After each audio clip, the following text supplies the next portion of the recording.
ছাত্রলীগের হাতে গান তুলে দিয়েছে, কোনো কথা নেই, ডিরেক্ট গান তুলে দিয়েছে, আমাদের ফায়ার করছে। ছাত্রলীগের মেয়েদের হাতেও এখনো পিস্তল আছে, তারা মেয়েরা এখন বুলেট চালাচ্ছে। আমি দেখে আসছি যা ছুরি চাবাটে এইগুলা পিস্তলও। এখন এই অবৈধ সরকার, অবৈধ হাসিনা সরকার পুলিশের হাতে পিস্তল দেয় না, এখন দেয় এই ছাত্রলীগের হাতে। 2-3 রাউন্ড গুলি মারছে একটা না, 2-3 রাউন্ড গুলি মারছে একটা না। সরকার এখন দেউলিয়া হয়ে গেছে, তার মাথায় এখন কোনো ঠিক নাই। এখন সে ছাত্রলীগের হাতে অস্ত্র তুলে দিয়েছে। আন্দোলনকারীদের ধাওয়াতে কিন্তু এই জায়গা ছেড়ে ছুটে ধাওয়াতে কিন্তু তারা সরে গিয়েছে।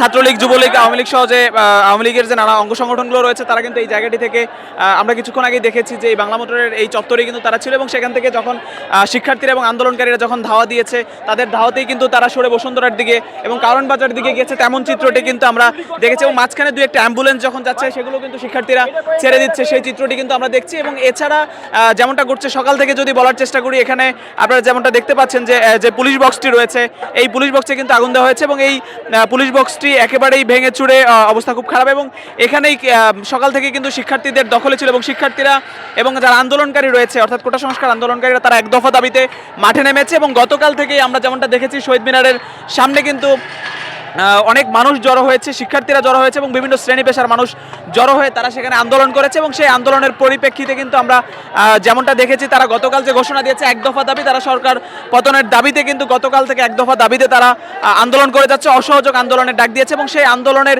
ধারাবাহিকতায় কিন্তু সকাল থেকে আমরা যেমনটা শুনতে পেয়েছি যে সায়েন্স ল্যাব, শাহবাগ সহ বিভিন্ন জায়গায় কিন্তু আন্দোলনকারীরা অবস্থান নিয়েছে এবং সকাল থেকে এই বাংলা মোটরে কিন্তু তাদের অবস্থান ছিল এবং বাংলা মোটরে সকাল থেকেই তারা এই জায়গাটিতে অবস্থান নিয়েছিল। তবে কিছুক্ষণ আগে যে চিত্রটি আমরা দেখেছি কয়েক মিনিটের জন্য হঠাৎ করে কিন্তু সাউন্ড গ্রেনেড বা পিস্তলের যে ফাঁকা আওয়াজ, সেই ফাঁকা আওয়াজের শব্দ কিন্তু এই জায়গাটি থেকে বেশি এসেছে এবং সেই সব শব্দে এবং আওয়ামী লীগের যে অঙ্গ সংগঠনগুলো রয়েছে তারা এখানে দখল নিয়েছে এবং তারা এখানে অবস্থান নিয়েছে। শিক্ষার্থীরা এখান থেকে ধাওয়ায় পরবর্তীতে পাশের দিকে সরে গিয়েছে এবং পরবর্তীতে আবার কিন্তু কিছুক্ষণের মধ্যে শিক্ষার্থীরা পুনরায় আবার অবস্থান নিয়েছে বাংলা মোটরের এই জায়গাটিতে। আপনারা যেমনটা দেখতে পাচ্ছেন তারা কিন্তু পুরো জায়গা জুড়ে বাংলা মোটরের যে মোড় রয়েছে সেই মোড়ে তারা অবস্থান নিয়েছে, সেটি কিন্তু আমরা দেখতে পাচ্ছি এখন পর্যন্ত। এবং এখানে সকাল থেকেই কিন্তু এই ধরনের চিত্র একের পর এক চলছে এবং কিছুক্ষণ পরপর আওয়ামী লীগের যে অঙ্গ সংগঠনগুলো রয়েছে বা ছাত্রলীগ বা যুবলীগ তারা যেমনটা কিছুক্ষণ পরে এদিকে কিছুটা আসছে, তেড়ে আসছে এবং কিছুক্ষণ পরপরই আবার আপনারা দেখছেন যে শব্দ হচ্ছে, ফাঁকা আওয়াজ করছে না গুলি ছুটছে সেটা আসলে বোঝা যাচ্ছে না, তবে কিছুক্ষণ পরপরই এই ধরনের শব্দও কিন্তু আমরা শুনতে পাচ্ছি এবং শিক্ষার্থীরা ক্রমেই উত্তেজিত হয়ে উঠছে এই ধরনের শব্দের কারণে, তেমনটি কিন্তু আমরা দেখছি। এবং এই জায়গাটি কিছুক্ষণ আগে আমরা যেমনটা দেখেছি যে শিক্ষার্থীরা এবং আন্দোলনকারী যারা ছিল সেই আন্দোলনকারীদের ধাওয়াতেই কিন্তু আওয়ামী লীগের যে নেতাকর্মীরা ছিল তারা এখান থেকে সরে দাঁড়িয়েছে, তেমনটি দিয়েছি। পুলিশ ছাত্রলীগের হাতে গান তুলে দিয়েছে, কোনো কথা নেই, ডিরেক্ট গান তুলে দিয়েছে, আমাদের ফায়ার করছে। ছাত্রলীগের মেয়েদের হাতেও এখনো পিস্তল আছে, তারা মেয়েরা এখন বুলেট চালাচ্ছে। তারা কোন পাশে অবস্থান করছে? ওই যে ওই পাশে আছে বাংলা মোটর আছে, আবার ওই পাশে দৌড় দিছে, তিন দিক দিয়ে আমি দেখে আসছি যা ছুরি চাবাটে এইগুলা পিস্তলও। কিন্তু আপনাদের হাতে আন্দোলনকারী যারা রয়েছেন তাদের হাতে কোনো অস্ত্র নেই। আমাদের হাতে শুধু লাঠি ছাড়া আর কিছু নেই। আমরা বাধ্য হইছি ভাই, আমরা নিরস্ত্র ভাই। আমার ক্লোজ দুই ভাইকে গুলি করেছে, তাদেরকে নিয়ে যাওয়া হয়েছে রিস্কায় করে। কিছুক্ষণ আগে? হ্যাঁ, কিছুক্ষণ আগে বলতে 20 মিনিট আগে। সকাল থেকে কি চিত্র ছিল একটু বলুন। সকাল থেকে তো এদিকটা ঠান্ডা ছিল, ওরা দিক থেকে গুলি করতে করতে আমাদেরকে এদিকে নিচে, আমাদেরকে ওই যে শেয়ারটন পর্যন্ত নিচে নেওয়ার পর আমরা ব্যাক করে তাদেরকে বুলেট শেষ হয়ে গেছে, যার কারণে আমরা একটু এদিকে আসতে পারছি। যতক্ষণ বুলেট ছিল ততক্ষণ আমরা মানে ওরা যারই পারছে ফায়ার করতেছিল, যার কারণে আমরা ব্যাক করছি, আবার রিটার্ন করছি ওদের। আচ্ছা, যেমনটা কিন্তু শুনতে পাচ্ছিলেন যে শিক্ষার্থী বা আন্দোলনকারী যারা রয়েছে তারা যেমনটা বলছে যে তারা একেবারেই লাঠি ছাড়া অন্য কিছু তাদের হাতে নেই এবং অন্যদিকে আওয়ামী লীগের যে অঙ্গ সংগঠনগুলো রয়েছে তাদের যে নেতাকর্মীরা রয়েছে তাদের হাতে পিস্তল রয়েছে, তেমনটি কিন্তু এখানকার যারা প্রত্যক্ষদর্শী বা আন্দোলনকারী যারা রয়েছেন তারা কিন্তু তেমনটাই বলছেন। এবং কাদের আন্দোলনকারীদেরকে গুলি করা হয়েছে? এই যে সামনে দাও পাল্টা দাও হয়েছে। আপনি ওইদিকে ক্যামেরা ঘুরান, ওইদিকে ওরা সবাই আছে, ওই দিক থেকে গুলি করতে করতে এইদিকে আসে ভাই ছাত্রলীগ সবাই। এখন এই অবৈধ সরকার, অবৈধ হাসিনা সরকার পুলিশের হাতে পিস্তল দেয় না, এখন দেয় এই ছাত্রলীগের হাতে। 2-3 রাউন্ড গুলি মারছে একটা না, 2-3 রাউন্ড গুলি মারছে একটা না ওপেন। ওইখানে যে দেখা যাইতেছে ওগুলো কিন্তু আওয়ামী লীগের পোলাপান। আপনি যদি ক্যামেরা জুম করে দেখাতে পারতেন দেখতেন তো প্রত্যেকটা পোলাপানের হাতে শটগান আছে। যেমনটা কিন্তু বলছে এখানকার আন্দোলনকারীরা অবস্থান নিয়েছে এই জায়গাটিতে এবং বাংলা মোটরের যেই চত্বর রয়েছে সেখানে কিন্তু আইন শৃঙ্খলা রক্ষাকারী যে বাহিনী রয়েছে বা পুলিশ রয়েছে তাদের কোনো অবস্থান আমরা দেখতে পাচ্ছি না, একমাত্র আন্দোলনকারীরাই কিন্তু এখানে অবস্থান করছে এবং চারপাশ থেকে বিভিন্নভাবে তাদের উপরে হামলা করা হচ্ছে এমনটাই কিন্তু অভিযোগ করছে তারা। এবং যেমনটা বলছে যে প্রত্যেকটা আইন শৃঙ্খলা রক্ষাকারী এখানে দেখেন একটা বারুদের ভয়াবহ একটা স্পট দেখতেছেন, এই যে ভিতরে দেখেন ফ্লেশ উন্ড, এটা বুলেট প্যালেট কিনা আমি জানি না, অ্যাকচুয়াল বুলেট হলে তো আমি এখানে দাঁড়িয়ে থাকতে পারতাম না। তারা পিস্তল কোথায় পেয়েছে, আপনারা কি ধারণা করছেন? সরকার তাদের দিয়েছে, সরকার তাদের হাতে অন্যায় অস্ত্র তুলে দিয়েছে। এদের কাছে 22 পিস্তল থাকতে পারে। সকাল থেকে কোনো আইন শৃঙ্খলা রক্ষাকারী বাহিনীকে আপনারা দেখেছেন কিনা? আমরা তাদের দেখি নাই, তারা আমাদের উপর আক্রমণ করে নাই, কিছু করে নাই। ওইখানে তারা আছে কিনা এটা আমি ওদের সাথে খুব সম্ভবত দাঁড়াই আছে, আমি এটা ভেরিফাই করতে পারবো না, কিন্তু ওখানে সম্ভবত আছে। সরকার এখন দেউলিয়া হয়ে গেছে, তার মাথায় এখন কোনো ঠিক নাই।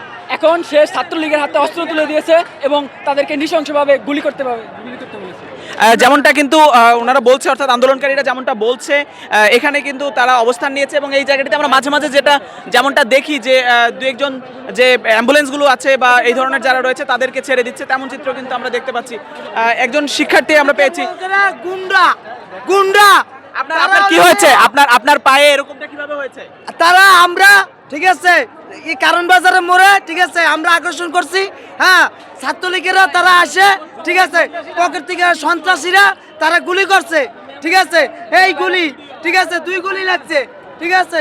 আমরা তো কোনো অস্ত্র নাই, আমরা তো সামাজিক লোক, আমরা তো সামাজিক লোক। হ্যাঁ? আমরা কি অন্যায় করছি? আমাদের এখানে আরো 6 জন গুলি খাইছে। আমাদের আন্দোলন অব্যাহত থাকবে। কেন থাকবে? আপনাদের আন্দোলনটা নিয়ে একটু বলবেন। আসলে আমাদের আন্দোলনের মূল ধারা হলো যে আমরা এখানে এই ছাত্রদের এক দফা হাসিনা সরকার এর পতন চাই। এই সকল ক্ষেত্রে জুলুম চাচ্ছে, সকল ক্ষেত্রে জুলুম করতেছে। কোনো বাক স্বাধীনতা নাই, কোনো কিচ্ছু নাই, দ্রব্যমূল্যের উদ্যোগতি সকল ব্যাপার মিলাই ওরা মোটামুটি মানুষের মনে করেন দমন পূরণ করতেছে, কোনো বাক স্বাধীনতাই তো নেই। যেমনটা কিন্তু তারা বলছে যে এক দফা দাবিতে, অর্থাৎ সরকারের পতনের দাবিতে তারা আর কোনো কিছু চায় না, একমাত্র এক দাবি নিয়ে তারা রাস্তায় নেমেছে এবং আন্দোলনকারীরা কিন্তু অবস্থান করছে বাংলা মোটরে। আমরা এই চিত্র কিন্তু দেখতে পাচ্ছি এবং সকাল থেকেই বাংলা মোটরের এই জায়গাটিতে কিন্তু অবস্থান করছে আন্দোলনকারীরা, তেমনটা দেখছি। এবং কোনোভাবেই আমরা সকাল থেকে আন্দোলনকারীরা যেমনটা বলছেন তাদের কোনো অভিযোগ নেই। অন্য দিন আমরা যেমনটা দেখি যে পুলিশ সেখানে আক্রমণ করছে, এরকম চিত্র অনেকেই বলছেন, কিন্তু আজকে আমরা কোনোভাবেই সেই অভিযোগ বা সেরকম চিত্র কিন্তু দেখতে পাচ্ছি না। একেবারে এই জায়গাটিতে তারা যেমনটা বলছেন যে ছাত্রলীগ বা আওয়ামী লীগের যেসব নেতাকর্মী রয়েছে তাদের হাতে অস্ত্র উঠিয়ে দেওয়া হয়েছে এবং সেই অস্ত্রে তারা গুলি করছে এবং কিছুক্ষণ আগে আমরা একজন গুলিবিদ্ধকেও পেয়েছিলাম, সেই চিত্র কিন্তু আমরা দেখেছি এবং আপনাদেরকে দেখানোর চেষ্টা করছি বাংলা মোটরের যে অবস্থান রয়েছে সেখানের বাংলা মোটরের সেই চিত্র কিন্তু দেখানোর চেষ্টা করেছি এবং আন্দোলনকারীরা এখানে এখন পর্যন্ত অবস্থান করছে সেটিও কিন্তু আমরা দেখছি এবং পাশে একটি পুলিশ বক্স রয়েছে। পুলিশ বক্সটি এখন পর্যন্ত চারপাশে, অর্থাৎ বাংলা মোটরের পশ্চিম যে দিকটা রয়েছে, অর্থাৎ সময় টেলিভিশন সহ যে টেলিভিশন চ্যানেলগুলো অফিস যে জায়গাটিতে, এই জায়গাটিতে কিন্তু অবস্থান রয়েছে ছাত্রলীগের, এমনটা বলছে। এবং অন্যদিকে কারওয়ান বাজারের দিকেও কিন্তু তাদের অবস্থান রয়েছে এবং চারপাশ থেকে কিন্তু কিছুক্ষণ পরে ধাওয়া পাল্টা দেওয়া একেবারেই চলছে, সেই চিত্র কিন্তু আমরা দেখতে পাচ্ছি। ওকে, সোজা করে ধরেন এই পর্যন্ত।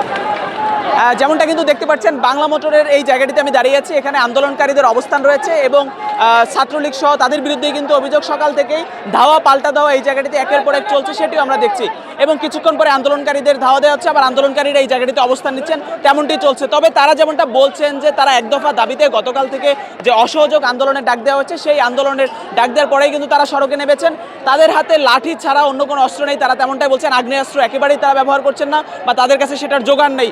তবে অন্যদিকে যেমনটা বলা হচ্ছে যে আওয়ামী লীগের যে অঙ্গ সংগঠনগুলো বা যাদের নেতাকর্মীরা রয়েছে তাদের হাতে আগ্নেয়াস্ত্র রয়েছে। কিছুক্ষণ পরপর আমরা বিভিন্ন পিস্তলের যে গুলি, সেই গুলির শব্দও কিন্তু আমরা শুনতে পাচ্ছি, তেমনটা কিন্তু আন্দোলনকারীরা অভিযোগ করছেন এবং আমরা 2-1 জনকে পেয়েছিলাম যারা গুলিবিদ্ধ হয়েছে, সেই চিত্র কিন্তু আমরা দেখতে পাচ্ছি। জিয়াদুল ইসলাম, নাগরিক, ঢাকা।